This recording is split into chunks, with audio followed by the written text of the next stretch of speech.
it's one of the really is one of the top questions I hear from you guys on social media or when I'm at Target in the checkout lane. Hey, Jace, any good shows you're watching? Well, with so many options out there, we're helping you find something to watch. It's time for a Jason Show Staff Best Thing Ever Extravaganza. That's right. It's our version of Oprah's Favorite Things. And today, I'm getting some help from my friends. It's the Jason Show Staff. Ted's playing Hollywood Squares or Brady Bunch there. I'm getting some help. Wrong way, Ted. Look the other direction. There you go. There we go, Ted. There you go. Nobody's below you, Ted. Nobody. Getting some help today. Ladies and gentlemen, give it up for Kendall, hello, producer Ted, and our boss, executive producer Jeff, all joining me and sharing their recommendations on their Best Thing Ever streaming edition. Good morning, stars. Good morning, Jason. Oh, I felt like Charlie's Angels. Good morning, Jason. I know, and Jeff hasn't said it. Good morning, Jeff. I said good morning. Oh, you can't hear him. Oh, no. Did we not connect the mic to our executive producer? I can hear him. I can hear him. You don't have an earpiece. It's working. Leo told me it's working. Is he, Ted? Is he not on? I can hear him. I can hear him. Are you not wearing an IFB, Jason? Oh, I don't know. Anyway.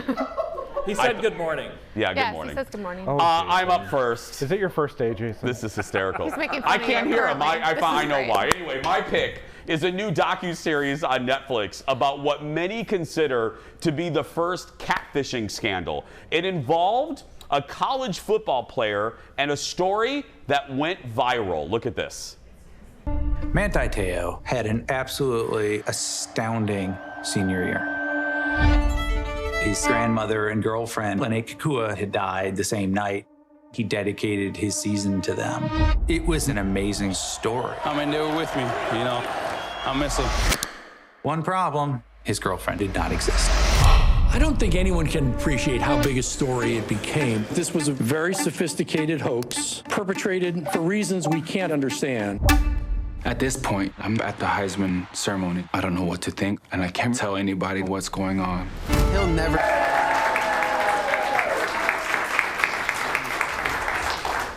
That is a clip from Untold, the girlfriend who didn't exist. Now, it follows the story that all of you are going, oh yeah, I forgot about that, involving Notre Dame football star Manti from 2012. This was recommended to me. I gotta give credit, you know.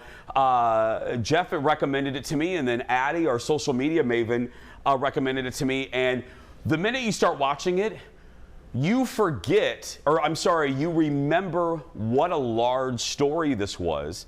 And you also remember kind of the life before catfishing. We really didn't, he didn't know what catfishing was. So I'm not gonna give everything away, but you do meet the person that is responsible for all of this. And you've met them before. They were interviewed on Dr. Phil, and have given other interviews, but this is much different, and you will see why. I'm recommending this for several reasons. First, it's interesting, it's fascinating, but also for me, it gave me a better perspective of what it was like for Manti going through this. And you know, he was the victim of memes and jokes and, you know, ESPN anchors ridiculing him. And I got to tell you, for me, you may disagree, but I got to the end of this and I thought two things. First, I can see how a young man who, not sheltered is, I don't like that word, but very, you know, grew up not exposed to a lot of this, you know what I mean, the culture. I can understand how he would be a little naive in the ways of this. Also, I walked away feeling horrible for him. My empathy for him grew. I mean, this guy was on the cusp of joining the NFL, and because of this scandal and NFL's the team's reluctance to get involved with him, he was supposed to be a first-round draft pick, and he was second. He was in the second round. And I also learned what all of that means in this documentary. I was so impressed. I never knew what that meant. Millions of dollars. Yeah, it's the difference. Thank you. It was the difference between millions of dollars. Jeff, I want to come to you. You watched this. What was your takeaway? Two things. One, that you and I had talked about. The media all told the exact same story without doing their research. Like, I was shocked by that. Like every single newspaper, everything except for one website finally investigated it. Yeah. And then also, I don't feel as sorry for Manti Te'o because I think he went along with it a little too much for me. I feel like he could have told the truth a little more when it was happening. I get what you're saying, and there's one scene in particular where he was getting ready to be interviewed by an ESPN reporter, and he had to make a decision about, he had gotten a phone call from the alleged girlfriend after it was reported that she had died. She wasn't dead. She wasn't dead, and then she calls him.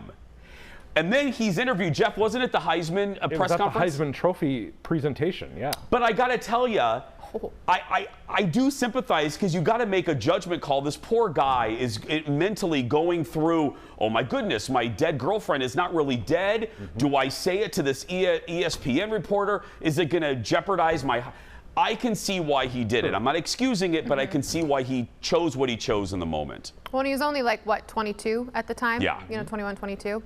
And he was just the biggest thing ever. Ted, have you watched this? No, but I had heard about this story, and he was the butt of jokes. You come out like this was before the catfishing thing, so it's like you can't wrap your head around how have you not met this girl? And so I could see how he wouldn't come out because he was embarrassed because he would have to admit, okay, I've never actually met this person before. Absolutely. It's called Untold, The Girlfriend Who Didn't Exist. It's on Netflix right now. It's 2 episodes, each are an hour. That is my best thing ever. When we come back, Ted, Kendall, and Jeff will reveal what they think you should be streaming when we return. Back after this.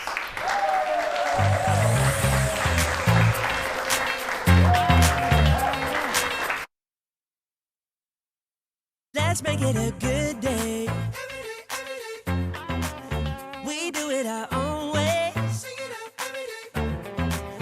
Let's make it a good day. Oh, no matter what they say. Oh, yeah, yeah. And welcome back, everyone.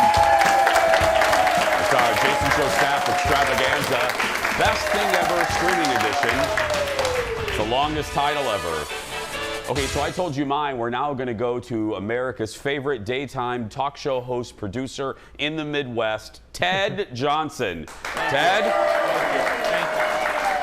Thank you. Well, you mentioned a couple days ago that you are a big fan of Fun Boy Island. Yes, I am, on HBO. I have the next show that you're going to absolutely love, and it's called Love Island. Oh. Ted, enough. Oh, you lost your poll numbers are going down, Ted. This show, the hottest show on Peacock right now. Well, that's like saying you're the tallest munchkin in Munchkin Land. That's not. So that guy right there, he's a Minneapolis guy. But yeah, so this is a show, reality show. It's actually going on right now. So it's in real time. You can kind of vote along with them. And the best part is, it's like 6 nights a week. Oh. So I was on vacation for 2 weeks, and so I come back and I'm like binging this thing, and I'm still 12 days behind. I can't catch up.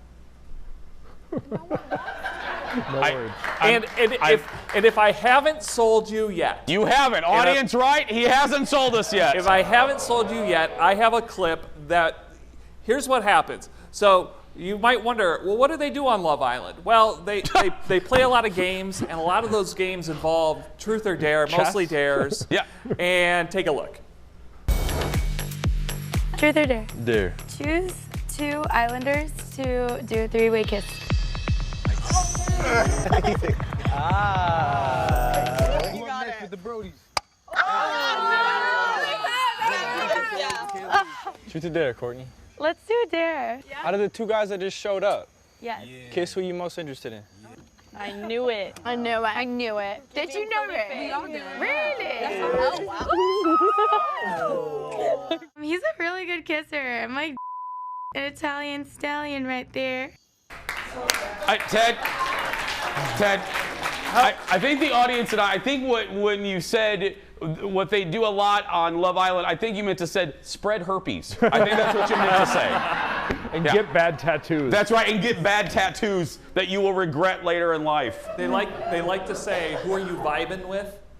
Vibing. Yeah. Who are you vibing with? It's a Okay. thing. And, some other things. Ted, can I speak for the audience real quick? Sure.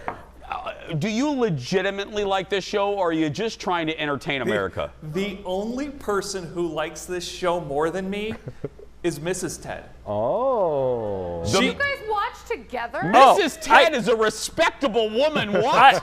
I can't watch it without her. She has nightmares that I've watched it without her. All I have to say is, what have you done to her? What have you done to her? Let her out of the house. Ted, let her out of the house. Oh, God, I love it. Oh, Mrs. Ted, if you're watching, call me. We'll come get you. Kendall and I have real shows. I love her so much.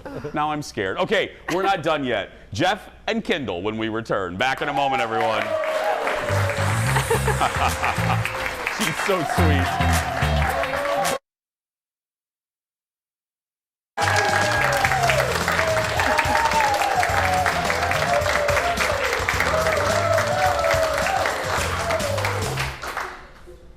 Oh, I'm sorry. I was texting Mrs. Ted. I was getting Send help. said just say pineapple if you want us to come over. We were giving her a word there. Welcome back. The Jason Show staff is helping you find something to watch today. We're calling it Best Thing Ever Streaming Edition.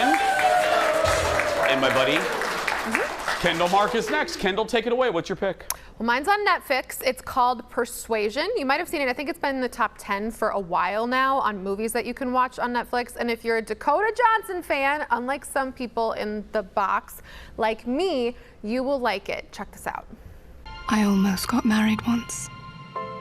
There were no two souls more in rhythm than Wentworth and I. And I was persuaded by my family to give him up. My father. Exquisite jawline. He's never met a reflective surface he didn't like. And my sisters. I'm just too kind, Anne. That's my problem. I give all of my attention to others and then I suffer for it. Where are your children? How should I know? I would have been a far happier woman in keeping him than I have been in giving him up. Okay, so it's based off a Jane Austen novel, and you might get that from the fact that it's very much a period piece, but the music is fantastic. I love the costuming and the set. It's kind of funny, as you can see. It's not as serious like you would think maybe a period piece would be. She talks to the camera a lot, so she breaks that, what is it, the third wall? Fourth wall. Whatever wall that is, she breaks it. And I just really liked it. It's about an hour and 45 minutes of good TV if you're kind of into just wanting to watch a movie and you like period pieces like that. Is Ted awake still? Ted, are you there? Ted, are you doing okay? Ted! I'm awake. I love that we go from Jane Austen, or from Love Island to Jane Austen. Yeah, that's right. Girl. Only on this show would we go from Herpy Island to Jane Austen. That's right. Only here. That's right. It's really good. If you liked Pride and Prejudice, it's not exactly like that. That was really popular a few years ago. That's a little more serious, but it still has that same feeling. Also, another connection, maybe if you're a fan of Bridgerton, you might like this. Yeah, or Bridgerton, or Henry Golding's in it. Oh, hubba bubba. Love him. Yeah. Jeff, is this now, what do you think of this one, Jeff? I might watch it. I'm not the biggest Dakota Johnson fan. I'm not. Okay, Jeff and I, this row of squares, we are not big Dakota Johnson fans. Why? I think she's a millennial thing. Yeah, it's a old. millennial, and also, I think it's just like that monotone. It's like, and I like Kristen Stewart now, but it's that monotone delivery. I feel like it's like a Do little. not compare Kristen Stewart to Dakota Johnson. I'm saying Dakota Johnson's delivery. It's like, I like her mother. Does that count? I love her mom. She's not like that at all in this movie. Okay, good. There was a character from Love Island who was kind of like... Stop it, Ted. Stop it. Rude. Last but certainly not least, our executive producer, our dear leader, Jeff, is bringing up the rear there. What's your All right. year? Mine is another true series on Netflix. My best thing ever, it's a new documentary series called Trainwreck, Woodstock 99. Now, if you don't remember, it looks back at the music festival from 1999. It turned into just craziness. Watch. When you see it with your own eyes, it's just 10 times more shocking. Once you become part of a herd, you become like animals. Things are just getting out of control. And all of these people were acting like animals. We got fires everywhere. Look at this. Kerosene, match, Okay, so the festival was supposed to be a celebration of peace, love, and music, 30 years after the original one. But it ended with fires, riots, destruction. So there were 250,000 people at this event. But it was at an abandoned Air Force base. So there was no shade. There was nowhere to camp. It was all cement. Like, the planning of this was crazy. They had no security. It was just nuts. And the bands were like encouraging violence. Like, what's the guy? Fred Durst. Limp Bizkit. They had a song called Break Stuff. So they were encouraging people to break stuff. Great song. Here's my favorite part of it, though.